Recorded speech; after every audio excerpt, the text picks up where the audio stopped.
Don't move! Ah!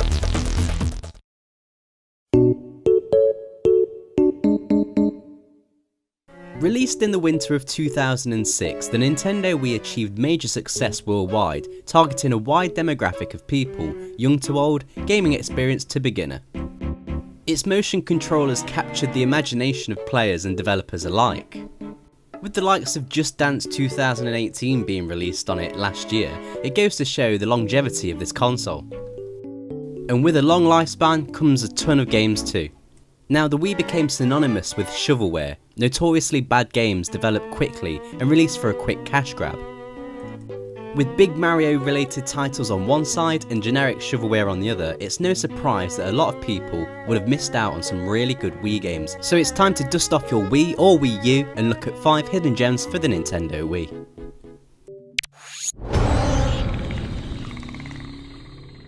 If you're creeped out by spiders or creepy crawlies, then look away now.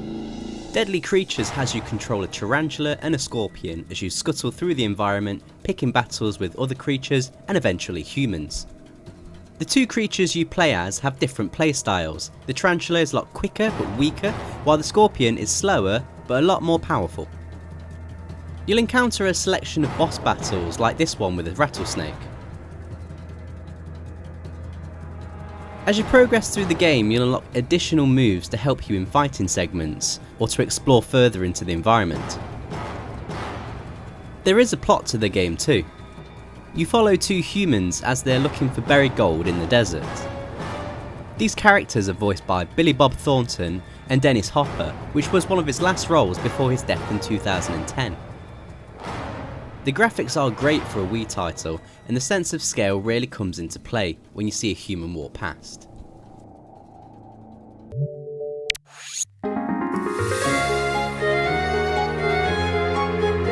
From creepy bugs to something a bit more innocent, Kororinpa has you rolling marbles around maze-like levels with the use of the Wii remote. If you've seen my top 5 ball rolling games, then you know I'm a big fan of this type of game. Tilting the level around feels very natural, and you can even add a second player too.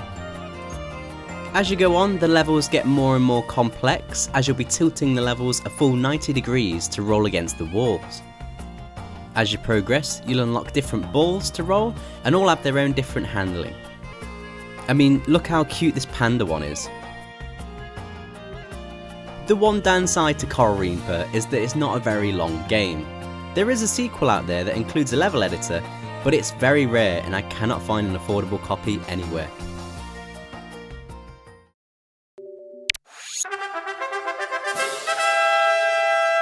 Don't let the cute and kid-like look of Little King's Story fool you, as there's a fun strategic RPG here to be played. You play as the Little King in a little town as you're tasked to achieve world domination as you acquire the land around you. You go out and seek treasure, which you use to buy houses, in which you can train your villagers. You can then amass an on-foot team of different job types. You'll have grunt soldiers, which are good for attacking enemies, and farmers, which are good at unearthing treasure. It's all about finding the right balance for your squad. The game feels quite like Pikmin or Overlord if you're familiar with those titles. This game has a really nice ease of progression. You're gently accustomed to your tasks and the mechanics, and before you know it, you'll be fighting your third boss. As I said before, on the surface the game looks like it's targeted at kids, but there's some really witty dialogue and mature themes. There are some issues with the gameplay, like your team sometimes struggles to follow you, but overall I was very addicted to Little King's Story, and I couldn't put the controller down for a fair few hours.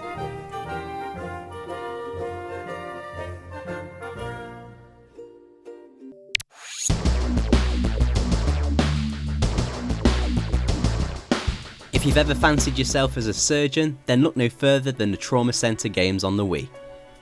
Second Opinion is an enhanced version of the first game, Under the Knife, which was released for the Nintendo DS. Think of these games as almost a visual novel with operation gameplay in between.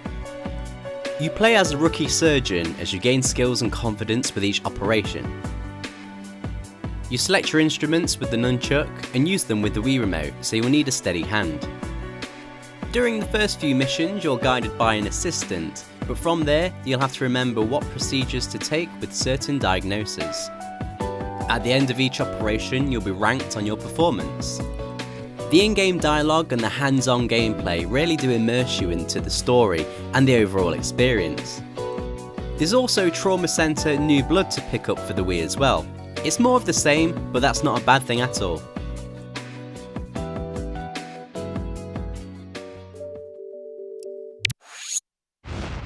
Ghost Squad! Finally, Ghost Squad is a great port of an arcade-like gun shooter that was released in 2004. There are 3 levels, each taking around 10 minutes to complete.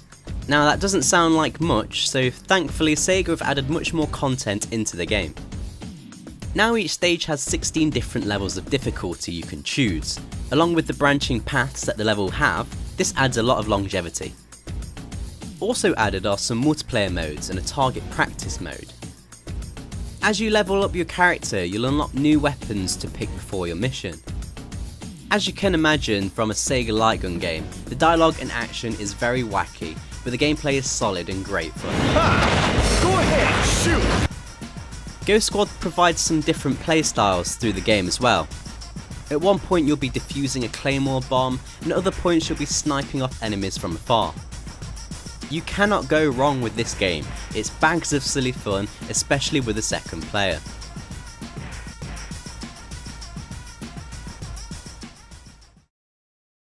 Thank you for watching through my Wii Hidden Gems video.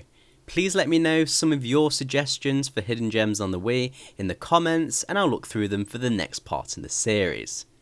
Again, thank you for watching and I'll catch you in the next video.